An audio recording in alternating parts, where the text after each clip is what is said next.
بسم اللہ الرحمن الرحیم۔ سورہ آل عمران تیسرے پارے کا دوسرا حصہ شروع ہوتا ہے سورہ آل عمران سے۔ آل عمران کا تعارف پیش کرتی ہوں کہ آل عمران یہ سورۃ مدنیہ ہے۔ اس کے 20 رکوع، 200 آیتیں، 3542 الفاظ اور 5336 حروف ہیں۔ اس سورت اور سورۃ البقرہ میں جو مناسبت ہے وہ بھی بیان کیے دیتے ہیں کہ ان دونوں صورتوں کا آغاز قرآن پاک کی حقانیت اور اہل کتاب سے خطاب ہے۔ سورۃ البقرہ میں جو خطاب اکثر کیا گیا ہے وہ یہود سے، اور آل عمران میں خطاب نصارہ یعنی عیسائیوں سے ہے۔ اس صورت میں جو آغاز ہو رہا ہے آیت کریمہ کا، آیت پاک کا، اس میں نجران کے عیسائیوں کا رد ہے جو کہ حضرت عیسیٰ علیہ السلام کو خدا یا خدا کا بیٹا قرار دیتے تھے۔ 80 آیتیں ان کے بارے میں نازل ہوئیں اور ان کا رد کیا گیا۔ اس صورت کا آغاز توحید سے کیا گیا۔ لا الہ الا اللہ یہ دعویٰ ہے اور حی قیوم اس کی دلیل ہے۔ وہ رب ہمیشہ سے زندہ ہے اور قائم رکھنے والا ہے، جبکہ حضرت عیسیٰ علیہ السلام میں یہ صفات نہیں پائی جاتی۔ حضرت عیسیٰ علیہ السلام اللہ کے بندے اور رسول ہیں، خدا نہیں۔ اللہ تعالیٰ کی قدرت کے 4 مظاہر بیان کیے گئے اس صورت مبارکہ میں۔ ایک نشانی جس کو اللہ تعالیٰ نے اپنی نشانی قرار دیا ہے وہ ہے جنگ بدر، کہ جس میں مسلمانوں کی تعداد 313، جو 6 زرہیں، 2 گھوڑے اور 8 تلواروں کے ساتھ 1000 افراد کے مقابل آئے اور شاندار فتح حاصل کی۔ سبحان اللہ، اس کو اللہ تبارک و تعالیٰ نے اپنی قدرت کی نشانی قرار دیا۔ دوسری نشانی اور دوسری قدرت کا نظارہ وہ یہ ہے کہ اللہ تعالیٰ نے حضرت مریم علیہ السلام کا ذکر فرمایا۔ حضرت مریم علیہ السلام اللہ کی بندی تھیں اور عمران ان کے والد کا نام ہے، اسی وجہ سے اس سورت کا نام آل عمران رکھا گیا۔ حضرت موسیٰ علیہ السلام کے والد کا نام بھی عمران تھا، لیکن اس صورت میں جو نام ہے وہ حضرت مریم علیہ السلام کے آل یعنی آپ کے والد کے نام پر ہے۔ آپ کے پاس بے موسمے پھل آتے اور اسی وجہ سے حضرت زکریا علیہ السلام جو آپ کے خالو تھے حضرت مریم علیہ السلام کے، اور ابھی تک وہ بے اولاد تھے، جب آپ نے یہ ملاحظہ فرمایا کہ حضرت مریم علیہ السلام کے پاس بے موسم پھل آتے ہیں تو پوچھا، اے مریم یہ کہاں سے آتے ہیں؟ تو عرض فرمانے لگیں کہ یہ بے شک میرے رب کی طرف سے ہے۔ حضرت زکریا علیہ السلام نے محراب میں وہیں دعا مانگی اپنے رب سے، تو اللہ تبارک و تعالیٰ نے حضرت بی بی پاک مریم کے محراب میں مانگی ہوئی دعا حضرت زکریا علیہ السلام کی قبول فرمائی، اور آیت کریمہ میں ہے ہنالک دعا زکریا ربہ، آیت نمبر 38 آل عمران کی، کہ انہوں نے دعا مانگی تو اللہ تبارک و تعالیٰ نے فوراً ان کی دعا کو قبول فرمایا اور فرشتوں کے ذریعے سے ان کو بیٹے کی بشارت عطا فرمائی۔ سبحان اللہ، پتہ چلا کہ بزرگوں کے قرب سے دعائیں قبول ہوتی ہیں۔ حضرت مریم علیہ السلام اللہ تعالیٰ کی پاک بندی تھیں، ان کو اللہ تبارک و تعالیٰ نے کنوارے پن میں ہی عیسیٰ علیہ السلام عطا فرمائے۔ یہ اللہ تعالیٰ کی قدرت کی بہت بڑی نشانی تھی۔ اللہ تبارک و تعالیٰ نے اس پارے کی آیت نمبر 33 میں، سورہ آل عمران کی آیت نمبر 33، ان اللہ اصطفیٰ آدم و نوحا و آل عمران، اس آیت کریمہ میں اللہ تبارک و تعالیٰ نے جو لفظ استعمال کیا اصطفیٰ، اس کا معنی یہ ہے کہ انہیں نعمت نبوت کے لیے سارے جہان سے چن لیا۔ اس کے بعد علامہ قرطبی لکھتے ہیں کہ حضور علیہ السلام کا مقام درجہ اصطفیٰ سے بھی بہت بلند ہے۔ سبحان اللہ، حضور تو حبیب اور رحمت ہیں، دوسرے انبیاء رحمت کے لیے پیدا کیے گئے اور سرور عالم صلی اللہ علیہ وسلم کو سراپا رحمت پیدا کیا گیا۔ حضور صلی اللہ علیہ وسلم کی تشریف آوری سے خلق خدا کو امان مل گئی، اسی لیے آقا کریم صلی اللہ علیہ وسلم نے فرمایا، میں اللہ کی طرف سے رحمت کا رسول ہوں، رحمت کا تحفہ ہوں۔ حضرت مریم کے والد کا نام عمران بن ماتان تھا، جو کہ حضرت سلیمان علیہ السلام کی نسل سے تھے، اور حضرت موسیٰ علیہ السلام کے والد کا نام بھی عمران تھا۔ اللہ تبارک و تعالیٰ نے حضرت مریم علیہ السلام کا ذکر فرمایا، اور اس سے پہلے حضرت یحییٰ علیہ السلام کا، جو حضرت زکریا علیہ السلام کے بیٹے تھے۔ جب اللہ تعالیٰ نے ان کو یہ خوشخبری عطا فرمائی تو ساتھ نام بھی بتایا کہ اس کا نام یحییٰ ہوگا۔ انجیل میں حضرت یحییٰ علیہ السلام کو یوحنا کہا جاتا ہے اور انگریزی میں جان۔ آیت کریمہ 42 میں اللہ تعالیٰ نے حضرت مریم علیہ السلام کی شان بیان فرمائی، ان کی فضیلت بیان فرمائی، اور اللہ تعالیٰ نے فرمایا کہ وہ سارے جہان کی عورتوں کی سردار ہیں۔ حضرت عیسیٰ علیہ السلام کی والدہ جو کہ مریم علیہ السلام ہیں، یہ ان کی بہت بڑی یہاں پہ شان بیان کی گئی۔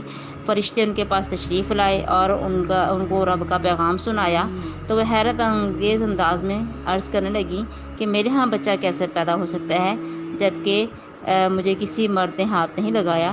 تو اللہ تبارک و تعالیٰ نے پیغام بھیجا کہ اللہ تعالیٰ کے لیے یہ آسان ہے کہ وہ بغیر باپ کے بھی بچہ پیدا فرما دے۔ تو یہ اللہ تعالیٰ کی قدرت کی نشانیوں میں سے ایک نشانی ہے۔ اللہ تعالیٰ نے حضرت عیسیٰ علیہ السلام کو پیدا فرمایا اور ان کو معجزات عطا فرمائے۔ اس رکوع میں یہ ذکر کیا گیا۔ ان کے جو معجزات تھے وہ کیا کیا تھے؟ آپ مٹی کی صورت پر پھونک مارتے تو وہ فوراً زندہ ہو کر اڑنے لگتی، مادرزاد اندھوں کو شفا دیتے، مردوں کو زندہ فرما دیتے، برس والوں کو شفا دیتے، اور پانچواں معجزہ جو علمی غیب کی خبریں دینا تھا، اور وہ یہ بھی بتاتے تھے، فرماتے وَأُنَبِّئُكُم بِمَا تَأْكُلُونَ وَمَا تَدَّخِرُونَ، اور میں تمہیں بتاتا ہوں کہ تم نے آج کیا کھایا ہے اور تم اپنے گھروں میں کیا ذخیرہ کر کے آئے ہو۔ سبحان اللہ۔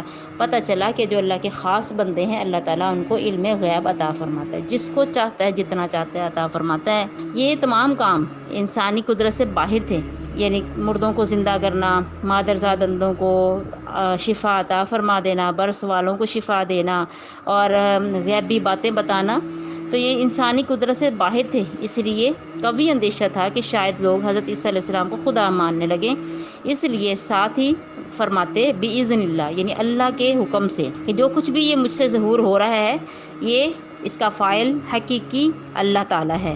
حضرت عیسیٰ علیہ السلام کا ان افعال کو اپنی طرف منسوب کرنا اس بات پر بھی دلالت کرتا ہے کہ اگر ایسے افعال کی نسبت یہ سمجھتے ہوئے کہ ان کا فاعل حقیقی اللہ تعالیٰ ہے ان کے ظاہری اسباب کی طرف کر دی جائے تو یہ بھی جائز ہے، شرک نہیں ہوتا۔ سورہ آل عمران کی آیت نمبر 52 میں اللہ تعالیٰ نے ارشاد فرمایا، جب حضرت عیسیٰ علیہ السلام کو محسوس ہوا کہ ان کی قوم کے لوگ جو ہیں یہودی ان کو ختم کرنا چاہتے ہیں اور ان کے خلاف سازشیں فرما رہے ہیں، تو آپ نے فرمایا من انصاری الی اللہ، کون ہے میرا مددگار؟ تو ان کے حواریوں نے کہا قال الحواریون نحن انصار اللہ۔ آیت نمبر 52 میں اس کا ذکر ہے کہ حواری کہتے ہیں حضرت عیسیٰ علیہ السلام کے ساتھیوں کو، جو آپ پر ایمان لانے والے تھے ان کو حواری کہا جاتا ہے، جیسے نبی پاک صلی اللہ علیہ وسلم پر ایمان لانے والوں جنہوں نے آپ کی زیارت کی، آپ کے زمانہ پاک میں آپ کی زیارت کی اور آپ پر ایمان لائے، ان کو صحابی کہا جاتا ہے۔ ایسے ہی ان حواریوں نے کہا کہ ہم اللہ کے مددگار ہیں، یعنی اللہ کے دین کے مددگار ہیں۔ تو اس آیت کریمہ سے پتہ چلا کہ مومنوں کے مددگار بہت سارے ہوتے ہیں اور بے ایمانوں کا کوئی مددگار نہیں۔ وَمَا لَهُم مِّن نَاصِرِينَ، آیت نمبر 91 پتہ چلا کافروں کا، بے ایمانوں کا کوئی مددگار نہیں مگر مومنوں کے بہت سارے مددگار ہیں۔ حضرت عیسیٰ علیہ السلام کا زندہ آسمان پر اٹھایا جانا، یہ آیت نمبر 55 میں ذکر کیا گیا کہ اللہ تعالیٰ نے حضرت عیسیٰ علیہ السلام کو جب یہود نے ان کے خلاف سازش کر لی ان کو شہید کرنے کی، تو اللہ تبارک و تعالیٰ نے زندہ ان کو آسمانوں پر اٹھا لیا، اور وہ چوتھے آسمان پر ہیں، قرب قیامت دنیا میں تشریف لائیں گے۔ آیت نمبر 91 قُلْ تَعَالَوْا نَدْعُ أَبْنَاءَنَا وَأَبْنَاءَكُمْ، اس آیت کریمہ میں اللہ تعالیٰ نے اپنے پیارے حبیب حضرت محمد صلی اللہ علیہ وسلم کے اہل بیت کے فضائل بیان فرمائے۔ واقعہ یہ ہے کہ نجران کے عیسائیوں نے جب تثلیث کا دعویٰ کیا کہ خدا تین ہیں، وہ کہتے تھے کہ حضرت عیسیٰ علیہ السلام بھی خدا ہیں، ان کی والدہ بھی، اور اللہ تیسرا خدا ہے۔ تو اس دعوے کے اللہ کے نبی علیہ السلام نے ان سے پہلے ان کو سمجھایا لیکن وہ نہ سمجھے، تو ان کو پھر اللہ کے نبی علیہ السلام نے مباہلے کی دعوت دی، اور مباہلہ یہ ہے کہ اگر کوئی اپنی دلیل پیش کرے اور جو جھوٹا ہوگا وہ اپنے اوپر لعنت کرے گا، تو نبی پاک صلی اللہ علیہ وسلم نے اللہ کے حکم سے ان کو یہ دعوت دی کہ ہم اپنے بیٹے اور تم اپنے بیٹوں کو، ہم اپنی عورتیں اور تم اپنی عورتوں کو، اور ہم خود اور تم بھی آؤ اور ہم ایک دوسرے سے مباہلہ کریں گے۔ تو جب دیکھا یہودی جو پادری تھا اسقف، اس نے جب دیکھا کہ حضور صلی اللہ علیہ وسلم کے ساتھ حضرت بی بی فاطمہ، حضرت حسنین کریمین، حضرت علی شیر خدا تشریف لا رہے ہیں، تو اتنی نورانی صورتیں دیکھ کر یہودی اسقف اپنی قوم سے کہنے لگا کہ تم ان کے ساتھ ہرگز مباہلہ نہ کرنا ورنہ تباہ و برباد ہو جاؤ گے۔ انہوں نے ایک دن کا وعدہ کیا، وقت لیا، اور پھر انہوں نے دوسرے دن جزیہ دے کر وہ اپنے اس دعوے سے پیچھے ہٹ گئے کہ ہم مباہلہ نہیں کریں گے۔ اس نے یہودی نے بتا دیا کہ اگر تم ان سے مباہلہ کرو گے تو تمہاری نسل ختم ہو جائے گی، دنیا میں کوئی عیسائی نہیں رہے گا۔ تو اس طرح پھر وہ جزیہ دینے پر تیار ہو گئے۔ یہ واقعہ 10 ہجری میں واقع ہوا، اور اس آیت کریمہ سے حضور صلی اللہ علیہ وسلم کے اہل بیت پاک کی شان بیان ہوئی کہ اللہ تعالیٰ نے ان کے حق میں یہ آیت مبارکہ نازل فرمائی۔ سبحان اللہ۔ اور نبی پاک صلی اللہ علیہ وسلم کی نبوت پر ایمان لانے کا اقرار نامہ آیت نمبر 81 میں اللہ تعالیٰ نے نبیوں سے وعدہ لیا کہ جب تم دنیا میں تشریف لے جا چکے ہو اور اعلان نبوت کر چکے ہو، اور اس دوران میرا پیارا رسول صلی اللہ علیہ وسلم دنیا میں تشریف لائے، لَتُؤْمِنُنَّ بِهِ وَلَتَنْصُرُنَّ، تو تم ضرور اس کی مدد کرنا اور ضرور ایمان لانا۔ اور یہ واقعہ اور جو اس آیت کریمہ میں حکم تھا وہ مسجد اقصیٰ میں اس طرح پورا ہوا کہ تمام انبیاء کرام نے ہمارے پیارے آقا صلی اللہ علیہ وسلم کے پیچھے نماز پڑھی اور نبی پاک صلی اللہ علیہ وسلم کا اپنا امام تسلیم کیا۔ اور اس پارے کے اینڈ میں ایمان اور کفر اور منافقت کا ذکر کرنے کے بعد اللہ تبارک و تعالیٰ نے مرتدوں کا بھی ذکر فرمایا، اور فرمایا کہ جو شخص کفر پر مرے قیامت والے دن وہ پوری روئے زمین بھر سونا بھی لے آئے تو بھی قبول نہیں کیا جائے گا، اور ان کے لیے عذاب علیم ہوگا، اور ان کا کوئی بھی مددگار نہیں ہوگا۔ اللہ رب العزت سے دعا ہے کہ اللہ تعالیٰ ہمیں ایمان پر موت نصیب فرمائے۔ اللہ نے ہمیں ایمان دیا، اللہ تعالیٰ کا کروڑ بار شکر ہے۔ اللہ تعالیٰ ہمیں ایمان کی سلامتی عطا فرمائے، ایمان پر استقامت عطا فرمائے، اور ایمان والوں کے ساتھ اللہ رکھے، ایمان والوں کے ساتھ اللہ حشر کے دن اٹھائے۔ وآخر دعوانا ان الحمد للہ رب العالمین۔ السلام علیکم ورحمۃ اللہ۔